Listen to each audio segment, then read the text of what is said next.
Hello viewers, আশা করি সকলেই ভালো আছেন। আমি ডাক্তার রাকিবুল ইসলাম। আজকে একটি ডিজিজ নিয়ে একটু আলোচনা করতে যাচ্ছিলাম। এটা খুবই আনকমন একটা ডিজিজ, আনকমন একটি কেস। এটা মূলত খুব বেশি দেখা যায় না, তো আমি একটি পেয়েছিলাম, তো আমি এই জন্য আপনাদের সাথে একটু শেয়ার করতে যাচ্ছিলাম।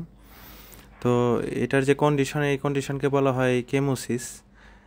কেমোসিস মূলত এটা যে ইনার লাইনিং অফ দ্য আইলিডস, তো inner lining of the conjunctiva যেটা, এটা সোয়েলিং হয়ে যায় কোনো কারণে। তো এটা বিভিন্ন কারণেই হয়ে থাকে, তার মধ্যে অ্যালার্জিক রিয়াকশনের কারণে হতে পারে, বিভিন্ন ধরনের ট্রমার কারণে হতে পারে, এবং এখানে আরেকটা মেইন কজ আছে যেটাকে বলা হয় হাইপোপ্রোটিনিমিয়া।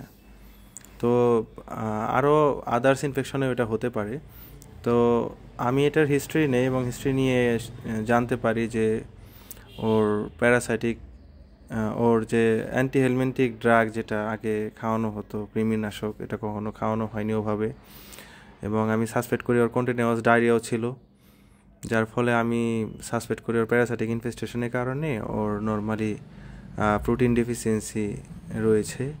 এবং হাইপোপ্রোটিনিমিয়া থাকার ফলে আপনারা আরেকটা জিনিস খেয়াল করবেন যে ওর লোয়ার জতে ইডিমা ফর্মেশন হয়েছে, এবং যার ফলে ও দীর্ঘদিন এরকম ডায়রিয়া থাকার কারণে এবং হাইপোপ্রোটিনিমিয়া থাকার কারণেও ও নর্মালি রিকামবেন্সিতে চলে গেছে। ও উঠে দাঁড়াতে পারছে না বা হাঁটতে পারতেছিল না।